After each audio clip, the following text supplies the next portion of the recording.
Jika Yerusalem saat ini sudah diklaim oleh Amerika sebagai ibu kota Israel, itu pertanda Masjidil Aqsa akan ada dalam kehancurannya.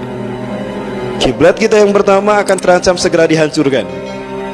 Jika Masjidil Aqsa dihancurkan, maka tidak lama lagi sinagog Yahudi, istana Dajjal akan segera berdiri di tanah Betel Meuria.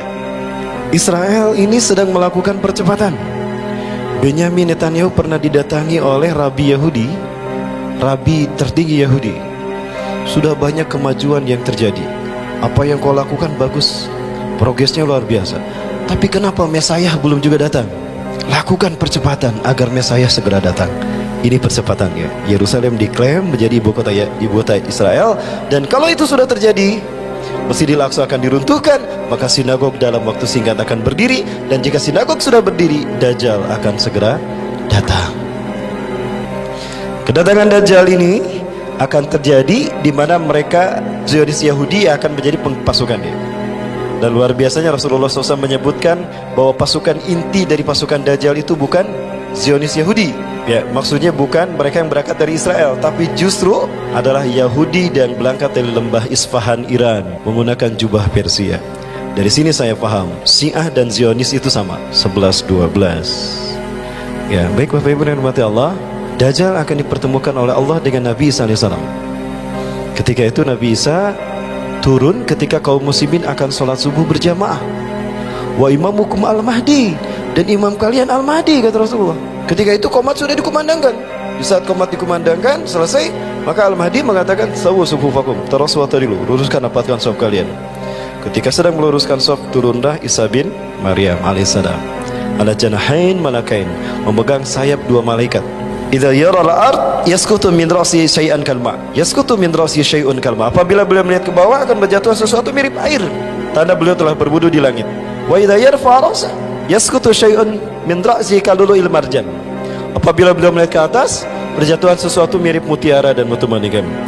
Wa inna tayyibu riha jasadi satasummu ila narfin nazar, dan sungguh harumnya tubuh Nabi Isa akan tercium sejauh mata memandang. Dan jika orang kafir menciumnya, mereka akan mati seketika. Itu turun Nabi Isa, Imam Mahdi mengatakan, "Ta'al ya Nabi Allah, salilana." Mari kanjeng Nabi, imami kami salat. Imam Mahdi mundur. Ternyata Nabi Isa mendorong Imam Mahdi, "La taqaddam, hadhihi uqimat lak. Tukramatullah ila hadhil ummah." Kemuliaan yang Allah berikan kepada umat ini. Allahu Akbar. Nabi Isa, Nabi dan Rasul Allah, makmum di belakang Imam Mahdi. Apakah ini pertanda Imam Mahdi lebih mulia dari Nabi Isa? Bukan. Tapi semua Nabi dan Rasul jika hidup di zaman Nabi Muhammad, wajib mengikuti sunnah Nabi Muhammad sebagai makmum. Siapapun yang memimpin penegakan sunnah Nabi Muhammad Sallallahu Alaihi Wasallam. Ini kemuliaan yang Allah berikan pada kita. Selesai sholat subuh berjamaah, Isa bin Maryam mengatakan, "Iftahil bab." Buka pintu masjid itu. Ketika pintu masjid itu dibukakan, maka tampaklah Dajjal dengan 70.000 orang Yahudi dari lembah Isfahan, Iran, menggunakan jubah Persia. Ya, Yahudi Iran, berarti Zionis Syiah. Ya. Ketika pintu terbuka, maka aroma tubuh Nabi Isa menghantam 70.000 tadi. Mati semua tuh mereka. Tinggal Dajjal, dia merinding. Waduh, malaikat mautku sudah datang. Andaikan Isa bin Maryam membiarkan Dajjal tanpa membunuhnya, maka Dajjal akan mati sendiri. Maka lari dia dari Aleppo, dari pintu Menara Putih, dari masjid bermenara putih, Masjid Umawi, lari ke pintu Lut, 13 mil dari timur Tel Aviv. Dibunuhlah di Israel, di 13 mil Tel Aviv, di pintu Lut. Nah, di sanalah dibunuh oleh Nabi SAW. Nah, ketika Dajjal mati, maka kemudian penaklukan dan penguasaan sebuah negara terjadi. Maka umat Islam kemudian menguasai dunia dan tentram sejahtera. Tapi masih ada satu lagi tantangan terbesar yang tidak kalah beratnya juga, yang dihadapi oleh kaum muslimin walaupun sudah ada Nabi Isa. Apa itu? Turunnya Ya'juj dan Ma'juj. Ya. Setelah umat Islam menguasai beberapa negara, Dajjal sudah dibunuh, kata Nabi Isa, hati-hati kalian, waspada kalian, Ya'juj Ma'juj akan segera datang. Maka kaum muslimin semuanya disuruh masuk bersembunyi. Ya. Fayanzilu sari'an min makanin ilatat. Ya, min khilar al-makan. Ya'juj Ma'juj turun dari segala penjuru dalam waktu yang sangat cepat. Set. Maka bangsa-bangsa yang tersisa di muka bumi habis dibantai oleh Ya'juj, bahkan dimakan. Alhamdulillah kaum muslimin sudah diperintahkan oleh Nabi Isa untuk masuk bersembunyi, termasuk Nabi Isa juga bersembunyi. Semuanya ada dalam komando Nabi SAW. Tidak boleh ada yang keluar. Maka mereka bertahan mabit sampai malam tuh, tidak ada yang keluar sampai subuh. Di malam harinya Ya'juj Ma'juj berkata, semua manusia sudah kita habisi, tidak ada yang tersisa. Salah satu dari mereka melihat ke langit, lalu dia menggerakkan tombaknya, lalu dilemparkan, dilesatkan ke langit, dan tombak itu kembali dengan berlumuran darah. Sampai tombak itu kembali dalam keadaan berlumuran darah. Ya, maka Allah menghukum Ya'juj Ma'juj dengan menurunkan ulat. Ribuan ulat jatuh dari langit, mungkin jutaan. Ulat-ulat itu jatuh ke punduknya, kan mereka melihat pungguk ini, maka Rasulullah menyebutkan ulat itu jatuh di punduk mereka. Lalu ulat itu memakan Ya'juj Ma'juj sehingga mati berkelimpangan semua Ya'juj Ma'juj, tidak ada yang tersisa satupun. Setelah salat subuh berjamaah, Nabi SAW memerintahkan salah satu dari kita harus keluar, dan aku meminta salah satu dari kalian keluar untuk memastikan apakah Ya'juj Ma'juj sudah pergi atau mereka menghilang. Salah satu dari mereka mengangkat tangan, saya wahai Nabi Allah, saya siap untuk keluar dan saya siap mati syahid berkorban untuk kalian semua. Maka orang itu keluar, dan ketika dilihat ternyata Ya'juj Ma'juj sudah berkelimpangan. Para sekalian, jumlahnya sangat banyak sekali. Maka umat Islam pun keluar, dan hari demi hari dirasakan dalam keadaan aman sejahtera. Baik, Ibu Fillah rahimakumullah. Selain di dalam hadis Rasulullah SAW tadi yang diriwayatkan oleh Huzaifah bin Usaid, yang dari sahabat Huzaifah bin Usaid, yang diriwayatkan oleh beberapa ulama ahli hadis seperti Imam At-Tirmidzi, Abu Daud, Imam Ahmad, dan juga Bukhari Muslim tentunya. Di dalam Al-Quran disebutkan kata Ya'juj Ma'juj ini terkait dengan sosok yang sangat fenomenal, sosok yang mampu menguasai dunia dalam cakupan yang sangat luas, dari timur sampai ke barat. Dan sosok ini disebut dengan Kauniyah Zulkarnain. Ini adalah Kauniyah, kunyah, bukan nama asli. Ya Bapak Ibu, namun belakangan kita dikagetkan dengan pernyataan dari Donald Trump. Bapak Ibu, Donald Trump mengatakan kalau Al-Quds ini akan Al-Quds itu sebutan kita. Kalau sebutan orang-orang Israelnya adalah Yerusalem. Sebaiknya kita tidak menyebut Yerusalem, karena kalau kita menyebutkan Yerusalem berarti kita mengakui eksistensi Yahudi di tanah Muslim Palestina. Betul? Maka kita sebut apa? Al-Quds. Ini adalah Yerusalem kalau dilihat dari udara. Inilah wilayah yang diklaim sebagai Yerusalem. Tidak ada artinya the New World Order tanpa Palestina, dan tidak ada artinya Palestina tanpa Yerusalem. Itu kata Israel. Maka Yerusalem ini adalah kunci bagi mereka untuk segera mendirikan sinagog Yahudi. Bapak Ibu dan mati Allah, orang-orang Zionis Yahudi, mereka ingin mendirikan sinagog Yahudi pas di atas Masjidil Aqsa. Maka Masjidil Aqsa harus mereka hancurkan. Ya, Masjidil Aqsa jangan lupa, itu adalah kiblat kita yang pertama Bapak Ibu.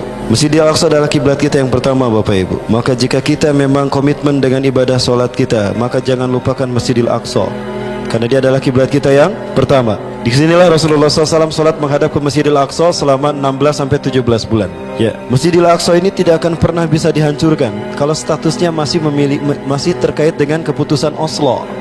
Perjanjian Oslo, PBB menengahi Arab dan Israel. Pada saat itu sepakati bahwa Al-Aqsa merupakan bagian dari Al-Quds, merupakan bagian dari Old City, dan itu hak tiga agama, merujuk kepada perjanjian Umayyah yang dibuat oleh Umar bin Khattab. Ketika itu Yerusalem atau Al-Aqsa dikuasai oleh orang-orang Nasrani. Kunci Masjidil Aqsa ada di tangan pendeta Sophronius. Dan Sophronius ketika umat Islam menguasai Yerusalem, Palestina, Sophronius tidak mau menyerahkan kuncinya, melainkan jika Khalifah Umar datang sendiri. Aku tidak akan menyerahkan kunci Al-Quds, Yerusalem, kecuali jika Umar datang sendiri. Disampaikan oleh pasukan kaum muslimin, utusan kepada Khalifah Umar. Maka Umar memutuskan, aku akan datang sendiri kalau begitu. Katakan pada mereka. Sampai beritanya kepada orang-orang Nasrani di Yerusalem, di Al-Quds, di Palestina ini. Maka geger mereka. Bayangan mereka jika seorang raja pimpinan sebuah negara yang menguasai imperium Persia dan Romawi datang, pembantaian akan terjadi, genosida akan terjadi. Itu dalam benak mereka. Maka mereka takut luar biasa.